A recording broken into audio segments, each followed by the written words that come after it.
حضرت عمر رضی اللہ تعالی عنہ کا زمانہ ہے، جب یروشلم فتح ہوا، حضرت ابو عبیدہ بن جراح رضی اللہ تعالی عنہ حضرت عمر کو دعوت دیتے ہیں کہ آپ مدینے سے چلیں اور یروشلم میں پہنچیں۔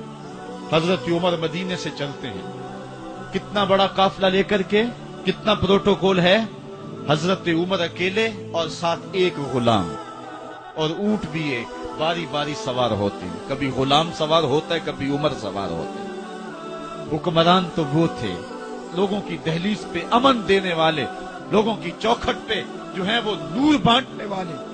آج کے حکمرانوں نے تمہیں رمضان المبارک کے اندر لوڈ شیڈنگ کا پیکج دیا ہے، اور آج بچے بھی تڑپ رہے ہیں اور جوان بھی سسک رہے ہیں، اور ماہ سیام میں جن اذیتوں میں قوم کو مبتلا کر دیا ہے وہ کسی سے مخفی نہیں ہے۔ اور تمہیں میں حضرت عمر کی کہانی سناؤں۔ حضرت عمر جن کو تخت حکومت پہ بیٹھتے تھے، اور ان کا تخت کو سونے زبرجد کا نہیں تھا، مسجد نبوی کی چٹائی تھی، اور سارا دن وہاں بیٹھ کے لوگوں کی باتیں سنتے، اور جب رات کے اندھیرے گہرے ہوتے عمر بھیس بدل کے مدینے کی گلیوں کا گشت کرتے۔ کہا تمہارے گھر سے دھواں نکل رہا ہے اور بچے رو رہے ہیں، ان کو کھانا کیوں نہیں دیتے؟ کہنے لگی عمر کی جان کو رو رہی۔ عمر کے پاؤں تلے سے زمین نکل گئی۔ کہا کیا ہوا؟ کہا 3 دن سے ہمارے ہاں کھانے کے لیے کچھ نہیں ہے، روزانہ بچے روتے ہیں، اور میں ہنڈیا کے اندر پتھر ڈال کر کے نیچے سے آگ ڈالتی رہتی ہوں کہ بچے انتظار کر کر کے سو جائیں گے، کم وقت سو بھی نہیں رہے، اور وہ پتھر پکیں گے بھی کیا، اور میں عمر کی جان کو رو رہی ہوں۔ حضرت عمر کا کلیجہ دہلنے لگا، فوراً پلٹے، واپس بیت المال میں آئے، گھی کا ایک کنستر لیا، آٹے کی بوری لی، مرچ مسالہ جات بہت کچھ اٹھایا، اپنے کندھے پہ رکھا، بوری اپنی کمر پہ لا دی۔ عمر بیت المال سے نکلے تو آپ کے خادم اسلم نے دیکھ لیا، آگے بڑھا، کہا میرے آقا میں اٹھاتا ہوں۔ عمر کی آنکھوں میں آنسو ہے۔ کہا اسلم قیامت کے دن میرا بوجھ اٹھا لو گے؟ کہا قیامت کے دن تو اپنا اپنا بوجھ اٹھانا پڑے گا۔ کہا عمر کو آج اپنا ہی اٹھانے دو۔ حضرت عمر وہ گھی کا کنستر اور وہ آٹے کی بوری سر پہ اٹھائے ہیں، اور اس خاتون کے گھر جاتے ہیں اور دستک دیتے ہیں۔ وہ جب دیکھتی ہے اس کی جان میں جان آ جاتی ہے۔ کہا جلدی جلدی آٹا گوندو، اور عمر سبزی کاٹنے لگ جاتے ہیں۔ حضرت عمر رضی اللہ تعالی عنہ سبزی تیار کر دیتے، ادھر آٹا گند جاتا ہے، اور پھر اوپر چولہا رکھا جاتا ہے، چولہے کے اندر آگ رکھی جاتی ہے، وہ کھانا پکانے لگتی ہے، آگ بجھتی ہے۔ تاریخ نے لکھا ہے آگ بجھنے لگتی ہے، عمر جھک کر کے پھونکے مارتا ہے، عمر جھک جھک کے پھونکے مارتا ہے۔ کھانا پک گیا اور بچوں کے سامنے کھانا رکھ دیا، بچے کھا رہے ہیں۔ اب بچے رو رو کے نڈال ہو چکے تھے۔ حضرت عمر اپنے ہاتھوں کو اور اپنے گھٹنوں کو اور اپنے پاؤں کو زمین پہ لگا کے، جس طرح بکری کا بچہ چلتا ہے، ویڑے کے اندر کبھی ادھر چلتے ہیں کبھی ادھر چلتے ہیں، تاکہ بچے مجھے دیکھ کے خوش ہوں اور دل میں کہتے عمر جتنا رلایا ہے اب اتنا ہنسانا بھی پڑے گا۔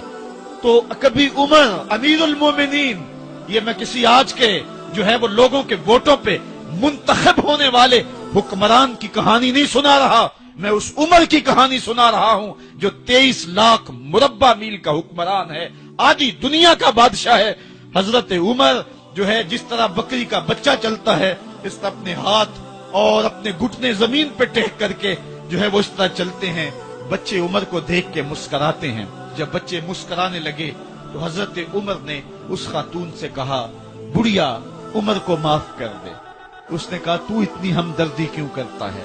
کہا عمر بیچارہ بڑا پھنسا ہوا ہے، فکر ہے اس کو یرموک و فسطاط و حلوان کی، جب فتح ہے مصر تو تیاری ہے ایران کی، آتے جاتے وفد سے ملاقات بھی کرتا ہوگا، آتے جاتے وفد سے ملاقات بھی کرتا ہوگا، اور شب کو معلوم حالات بھی کرتا ہوگا، کانٹوں میں الجھی ہوئی بیچارے کی جان ہے، نیند اس کو بھی آتی ہے، آخر وہ انسان ہے، میری بہن عمر کو معاف کر دے۔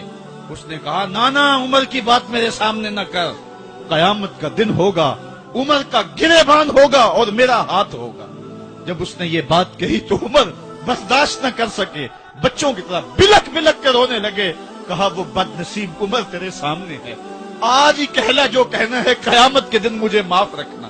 اس نے کہا تو عمر ہے؟ کہا بدنصیب عمر تیرے سامنے کھڑا ہوں۔ میرے عمر کہتے ہیں اگر دجلہ کے کنارے ایک بکری کا بچہ بھی پیاسا مر گیا اس کا حساب بھی عمر سے لیا جائے گا۔ اللہ اکبر۔ میں اس حضرت عمر کی کہانی سنانے لگا تھا۔ حضرت عمر نکلے یروشلم میں، ایک اونٹ ہے، ایک غلام ہے، کبھی وہ سوار ہوتا ہے، کبھی آپ باری مقرر کی ہے۔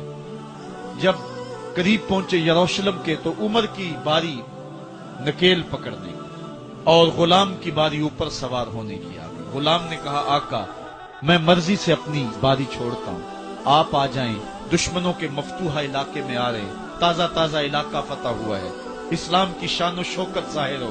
عمر نے کہا اسلام کی شان و شوکت ایسے ظاہر نہیں ہوتی ہے، اپنی باری پہ تم بیٹھو گے، اپنی باری پہ میں بیٹھوں گا۔ لوگ منتظر کھڑے ہیں۔ دور سے جب دیکھا کہا اس کی ہیبت سے کانپتے تھے ہم، یہ تو کوئی حبشی لگتا ہے، رنگ کالا ہے، ہونٹ موٹے ہیں، اس سے تو زیادہ حسین اس کا غلام ہے جو آگے آگے چل رہا ہے۔ حضرت ابو عبیدہ نے کہا دھوکہ کھا رہے ہو، ہمارا آقا وہ نہیں ہے جو اونٹنی کے اوپر سوار ہے، ہمارا آقا وہ ہے جو لگام تھامے آگے آگے چل رہا ہے۔ حضرت عمر رضی اللہ تعالیٰ عنہ کو آگے بڑھ کے جابیہ کے مقام پہ حضرت ابو عبیدہ بن جراح نے استقبال کیا، تو حضرت عمر آگے بڑھے اور انہوں نے آگے بڑھ کر کے حضرت ابو عبیدہ کے دونوں کندھوں پہ ہاتھ رکھا، اور سنو حضرت عمر نے کیا کہا، کہا لا الہ الا اللہ انا کنا اذل قوم فاعزنا اللہ بالاسلام۔ کہا کہ لا الہ الا اللہ، اے ابو عبیدہ بن جراح ہم ایک ذلیل قوم تھے اور اللہ نے ہمیں اسلام کی وجہ سے عزت عطا کی ہے، اور میں تمہیں ایک تاریخ ساز بات کہنے لگا ہوں، اور وہ یہ ہے کہ جب تک ہم اس عزت والے اسلام کے دامن کو تھامے رہیں گے ہماری عزت قائم رہے گی، اور جب اسلام کے علاوہ کسی اور جگہ سے عزت ڈھونڈیں گے تو رسوا کر کے رکھ دیے جائیں گے۔ یہ ہے وہ خلاصہ جو حضرت عمر نے امتوں کے عروج و زوال کا بیان کیا ہے۔ اس امت کو جو خیرات ملی ہے تخت و تاج کی، وہ پینٹاگون سے نہیں ملی، وہ واشنگٹن سے نہیں ملی، وہ وائٹ ہاؤس سے نہیں ملی، وہ محمد عربی کے جوڑوں کا صدقہ ملی ہے۔ اس لیے جب ہم نے اسلام سے انحراف کیا پاکستان حاصل کیا گیا تھا۔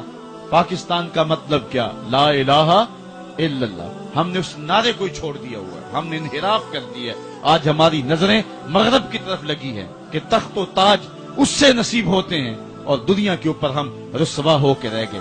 ہماری پستی، ہماری ذبوحالی، ہماری ذلت کا سبب یہ ہے کہ جس جگہ سے ہمیں عزت ملی تھی ہم نے وہ مرکز ہی چھوڑ دیا ہے۔ اس مرکز حیات کو، اس مرکز زندگی کو، اس مرکز عزت کو ہم نے چھوڑ دیا ہے، اور دنیا کے اوپر ہم رسوا ہو رہے ہیں۔ انہی حضرت عمر کی کہانی ہے۔ وادی تہامہ سے گزر رہے تھے کہ بچوں کی طرح بلک بلک کے رونے لگے۔ کہا عمر جوان آدمی ہو اور بچوں کی طرح بلک کے رو رہے ہو؟ کہا تم نہیں جانتے، مجھے بچپن کی کہانی یاد آ گئی۔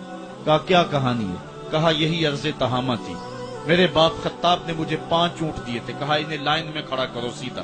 میں آگے والا سیدھا کرتا تھا، پیچھے والا ٹیڑھا ہو جاتا، پیچھے والا سیدھا کرتا، آگے والا ٹیڑھا ہو جاتا۔ میرے باپ خطاب نے مجھے بڑا مارا۔ کہا ایک عرب کے بیٹے ہو کہ تم سے 5 اونٹ لائن میں کھڑے نہیں ہوتے؟ کہا ایک زمانہ عمر پہ وہ تھا کہ اس سے 5 اونٹ لائن میں کھڑے نہیں ہوتے تھے، اور آج شرق سے لے کر غرب تک 23 لاکھ مربع میل کی حکمرانی اور انسان بھی لائن میں کھڑے ہیں۔ یہ محمد عربی کے جوڑوں کا صدقہ نہیں ہے تو اور کیا ہے؟ عمر سے تو 5 اونٹ لائن میں کھڑے نہیں ہوتے تھے۔ تو یہ عزتیں، یہ تخت و تاج، یہ حکومتیں ہمیں حضور کی دہلیز سے ملی۔ جب ہم نے اس دہلیز کو چھوڑ دیا تو دنیا کے اوپر رسوا ہو گئے اور ذلیل کر کے رکھ دیے گئے۔ آفاق کے ہر ہر گوشے میں قرآن سنا کر دم لینا، اب رکنا نہیں، اب تھمنا نہیں، فردوس میں جا کر دم لینا۔